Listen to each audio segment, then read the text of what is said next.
Billionaire CEO heard the waitress speak Japanese to his mother. "You stole my heart," she said. What if a single act of kindness could change two lives forever? On a rainy Tuesday evening in downtown Seattle, 29-year-old Alara Chen wiped down the last table at Harborview Bistro, her fingers aching from the dinner rush. The restaurant was nearly empty except for an elderly woman sitting alone by the window, staring out at the rain-soaked streets with tears sliding down her weathered cheeks. Alara noticed the woman's trembling hands, the way she clutched a faded photograph against her chest. Something in that moment pulled at Alara's heart, a recognition of loneliness she knew too well. She approached the table quietly, not knowing that the next words she spoke would unravel a mystery 30 years in the making. That simple moment of compassion would lead her into a world she'd never imagined, toward a truth that would heal wounds she didn't know existed. Where are you watching this story from today? Alara had worked at Harborview Bistro for 3 years, saving every tip and spare dollar toward finishing her nursing degree. Her parents had immigrated from Taiwan when she was 10, working 3 jobs between them to give her opportunities they'd never had. After her father passed away 2 years ago, Alara had put her education on hold to help her mother with medical bills. The restaurant became her second home, and its regular customers became familiar faces in her carefully managed routine. That evening, she'd noticed the elderly Japanese woman come in alone, moving slowly with a cane. The woman had ordered tea but barely touched it, just sat there watching the rain, lost in memories that seemed to weigh heavily on her shoulders. Alara had served hundreds of lonely diners over the years, but something about this woman's quiet sorrow felt different. As closing time approached, Alara walked over to check on her. Up close, she could see the photograph the woman held. A young Japanese woman in a wedding kimono standing next to a tall American man in a suit, both beaming with joy. The woman's hands shook as she traced the faces in the picture. "Ma'am, we're closing soon," Alara said gently. "Can I get you anything else?" The woman looked up, and Alara noticed her eyes were unfocused, confused. She spoke in rapid Japanese, words tumbling out in distress. Alara's heart squeezed with recognition. Her grandmother had struggled with dementia before she died, and this woman had that same lost look. Without thinking, Alara responded in Japanese. Her mother had insisted she learn it in addition to Mandarin, saying languages were bridges between hearts. "It's okay. You're safe here. Can I call someone for you?" The woman's face crumpled with relief. In Japanese, she whispered, "I can't find my way home. I don't remember. My son, he's looking for me. He'll be so worried." Alara knelt beside her chair, taking the woman's free hand. "What's your son's name? Let me help you find him." "Hiroshi," the woman said, then corrected herself. No, Marcus. My Marcus. He changed his name when his father died. He runs a big company now. I'm so proud of him, but She trailed off, confused again. Alara pulled out her phone. "What's his last name?" "Yamada." "No, he changed it to. The woman's frustration grew. Just then, the restaurant door burst open. A man in an expensive suit rushed in, rain dripping from his dark hair, his face etched with worry and relief. He was tall, probably in his mid-30s, with striking features that blended his Japanese and American heritage. But what caught Alara's attention was the raw emotion in his eyes as he spotted the elderly woman. "Mom." He hurried over, then stopped short, seeing Alara kneeling there, still holding his mother's hand, speaking softly to her in Japanese. The woman looked up at him, and her whole face transformed with recognition and joy. "Marcus. I'm sorry, I got confused again. But this kind girl helped me. She speaks like home." Marcus Yamada's eyes met Alara's, and in that moment, something shifted in the air between them. He opened his mouth to thank her, but his mother spoke first, still in Japanese, looking at Alara with sudden clarity. "You have her eyes. The daughter I lost. The same kindness." Alara felt a chill run down her spine. What did she mean? Marcus helped his mother into his car, but before leaving, he returned to where Alara was cleaning up. The restaurant was empty now, just the two of them under the soft lights. I can't thank you enough, he said, his voice rough with emotion. When I realized Mom had wandered off from her caregiver, I drove all over the city looking for her. She's been struggling with memory issues, and He stopped, composing himself. How did you know to speak Japanese to her? Ilara finished wiping the table. My grandmother had dementia. I recognized the signs. And my mom taught me Japanese years ago. She paused. Your mother said something strange. About me having her eyes. Someone she lost. Marcus's expression shifted, a shadow crossing his face. She had a daughter, my half-sister, from her first marriage, before she came to America. The family separated them during the war. Mom spent years searching for her, but he looked away. She passed away before they could reunite. It's haunted my mother ever since. I'm so sorry, Ilara whispered, feeling the weight of that loss. What's your name? Marcus asked softly. Ilara Chen. Something flickered in his eyes. Surprise, or was it recognition? But he simply nodded. I'm Marcus Yamada. I run Yamada Technologies downtown. If there's anything I can ever do for you, to thank you for tonight. Ilara shook her head. I didn't do it for payment. I did it because it was right. Over the next 2 weeks, Marcus came to the restaurant 5 times. Each time, he brought his mother, and each time, the elderly woman's face lit up when she saw Ilara. They developed a routine. Ilara would sit with them after the dinner rush, speaking Japanese with Mrs. Yamada, sharing stories about Taiwan, about family, about the small moments that make life beautiful. Marcus watched these interactions with an intensity that made Ilara's heart flutter. He asked questions about her life, her dreams, listened to her stories about nursing school with genuine interest. There was something unspoken growing between them, careful and tender. One evening, Mrs. Yamada brought an old jewelry box. Inside was a delicate jade bracelet. This belonged to my daughter, she said in Japanese, pressing it into Ilara's hands. I want you to have it. You've given me such peace. Ilara tried to refuse, but the elderly woman insisted, tears streaming down her face. You remind me so much of her. The way you tilt your head when you listen. Your gentle voice. Even your hands, she caught Ilara's wrist, studying the birthmark there, a small star-shaped mark near her thumb. Mrs. Yamada gasped, her eyes going wide. She started trembling, speaking rapidly in Japanese. The mark. The same mark. My daughter had this exact mark.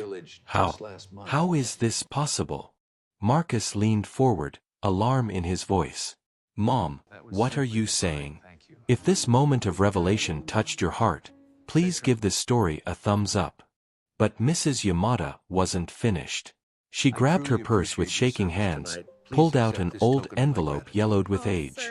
Inside was a letter, written in Japanese, and a photograph. She thrust them at Ilara. Read it, she commanded. Read what I could never deliver.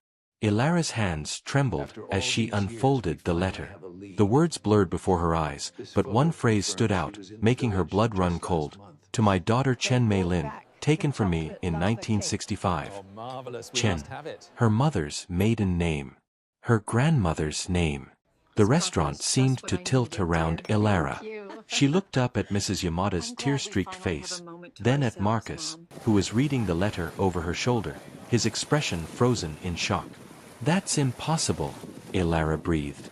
My grandmother, she was adopted as a baby. She never knew her birth mother. She died 5 years ago, never knowing.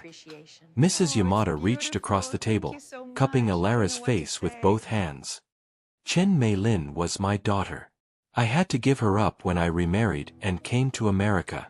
My first husband's family took her from me, said I wasn't worthy to be her mother anymore because I'd brought shame. Her voice cracked.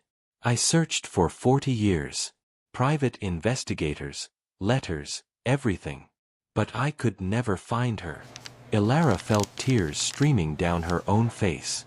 My grandmother used to say she felt like part of her heart was missing.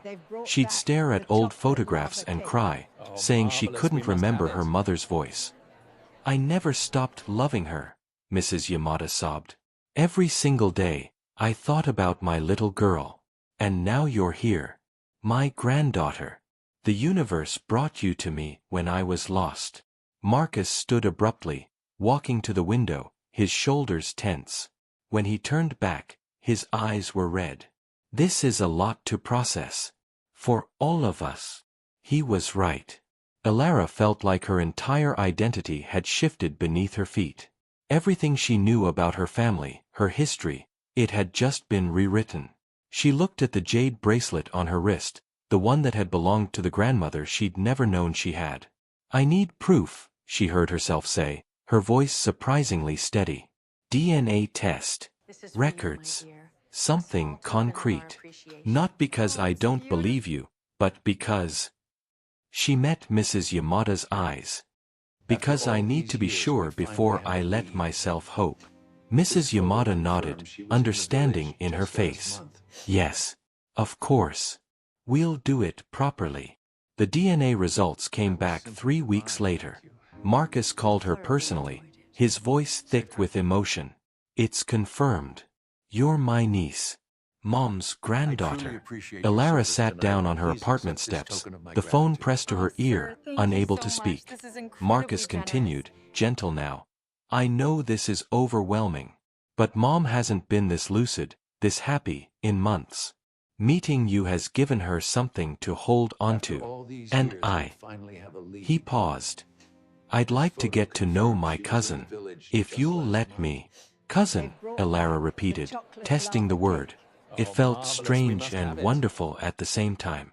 Over the following weeks, Mrs. Yamada shared stories about Chen Mei Lin, Elara's grandmother. She showed photographs, letters, tiny shoes she'd kept for 40 years. Each story was a piece of the puzzle Elara's grandmother had never been able to complete. But with the joy came unexpected pain. Elara's mother struggled with the news, feeling betrayed that her own mother had never told her about being adopted, about the missing pieces. Family dinners became tense, filled with difficult questions and harder truths. Marcus became Elara's anchor through it all. He understood complicated family dynamics, having watched his mother grieve for decades. They'd meet for coffee, talk for hours about identity, belonging, the weight of secrets kept too long. Have you ever discovered something about your family that changed everything you thought you knew? Share your story in the comments below. One evening, as they walked through Pike Place Market, Marcus stopped suddenly. I need to tell you something, he said. When I first saw you at the restaurant, before I knew any of this, I felt something. And now it's complicated because we're family, but we're not really, and he ran his hand through his hair, frustrated. I'm handling this badly. Elara's heart was pounding. What are you trying to say? Marcus turned to face her fully, the market bustling around them, people passing by with flowers and fresh fish, the smell of the sea mixing with roasted coffee. I'm trying to say that before I knew you were my cousin, technically, before I knew you were only my cousin through my mother, not by blood to me, I was falling for you. And I know the timing is terrible, and everything is complicated with Mom and your family, but I can't pretend I don't feel this way. Elara's breath caught. She'd felt it too, those moments when his hand would brush hers, when their eyes would meet across the table and the world would narrow to just the two of them. But she'd pushed it down, thinking it was inappropriate, impossible. We're not blood-related, she said slowly, working through it. You're Mrs. Yamada's son from her second marriage. I'm her granddaughter from her first. We share no DNA. Exactly, Marcus said. But I didn't want to say anything without being sure you felt the same way. Without being sure it wasn't just the emotion of everything we've been going through. Elara stepped closer to him. Around them, the market sang with life, vendors calling out prices, seagulls crying overhead, the distant sound of a street musician's guitar. It's not just emotion, she admitted. I feel it too. I have from that first night. Marcus smiled, really smiled, for the first time in weeks. Then maybe, when things settle down, when your family has processed all of this, we could. Don't wait for things to settle, Ilara interrupted. Life doesn't settle. It just keeps moving forward. And I don't want to waste any more time. She reached for his hand, and he took it, threading their fingers together like it was the most natural thing in the world. The real turning point came a month later. Mrs. Yamada's health took a sudden decline, her dementia progressing rapidly. The doctors said she had maybe 6 months, perhaps less. But during her lucid moments, she was radiantly happy. She'd found her granddaughter. She'd brought 2 people together who might never have met otherwise. One afternoon, sitting in Mrs. Yamada's sunny bedroom overlooking Puget Sound, the 3 of them looked through old photo albums. Mrs. Yamada pointed to a picture of herself as a young woman, holding baby Chen Mei-lin. I used to tell her she stole my heart the moment she was born, Mrs. Yamada said softly. And when they took her from me, they took that stolen piece with them. I've lived with a hole in my chest for 60 years. She turned to Ilara, taking her hand. But you've given it back to me. You and Marcus both. You've made me whole again before the end. Don't talk about the end, Marcus said, his voice rough. I must, his mother replied firmly. Because I need you both to understand something. Life is about the love we give and the connections we make. Ilara, you saved me that rainy night, but you've continued saving me every day since. And Marcus, you've carried my grief for too long. It's time to let yourself be happy. If you've been moved by this journey of lost family found, subscribe to our channel for more heartwarming true stories. She looked between them, a knowing smile on her face.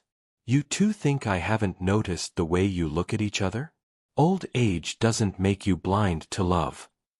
Mrs. Yamada lived for 8 more months, long enough to see Ilara graduate from nursing school.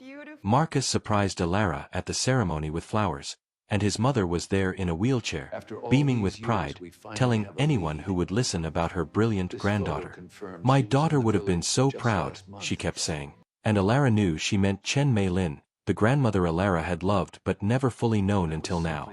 3 months later, on a clear Saturday morning, Mrs. Yamada passed away peacefully in her sleep, surrounded by photographs of 3 generations. Her daughter she'd lost and found again through Ilara, and the future she could see beginning between her son and granddaughter. At the funeral, Ilara spoke in both Japanese and English, sharing the story of that rainy night when loneliness and kindness had intersected to create something miraculous. She talked about her grandmother, about circles closing and hearts healing, about love that transcends time and distance and even death. Marcus held her hand throughout, and afterward, Ilara's mother approached them.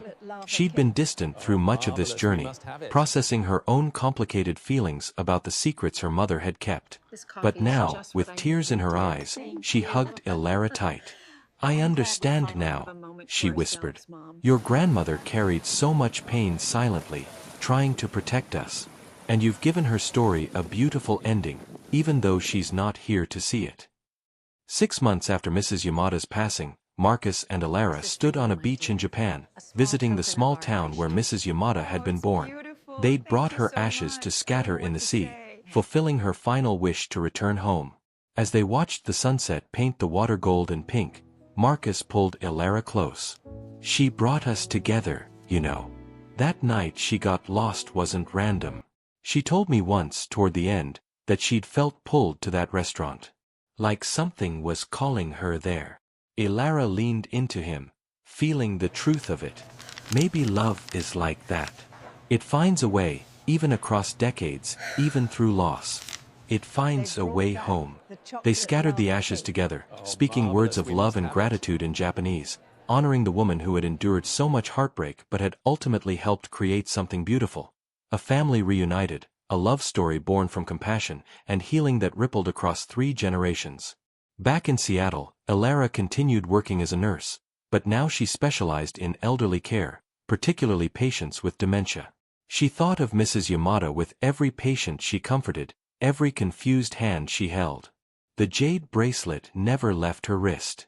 Marcus proposed on the anniversary of that rainy night when they'd first met, returning to Harborview Bistro for dinner. The same table by the window where his mother had sat, lost and frightened, where Alara had knelt down and offered kindness to a stranger. "You stole my heart," Marcus said, echoing his mother's words about Chen Mei Lin. "The moment you showed my mother such gentle compassion. Will you marry me?" Alara said yes through happy tears, knowing that somewhere, Mrs. Yamada and her grandmother were smiling, their long-separated hearts finally at peace. Sometimes the most profound connections come from the simplest acts of kindness. Sometimes what feels like an ending is really just a beginning in disguise. And sometimes, love finds us exactly when and where we're meant to be found. In the quiet moments when we choose compassion over indifference, when we reach out to hold a stranger's trembling hand. If this story touched your heart, please like this video, share your thoughts in the comments, and subscribe for more stories that celebrate the unexpected beauty of human connection. Thank you for being here with us today.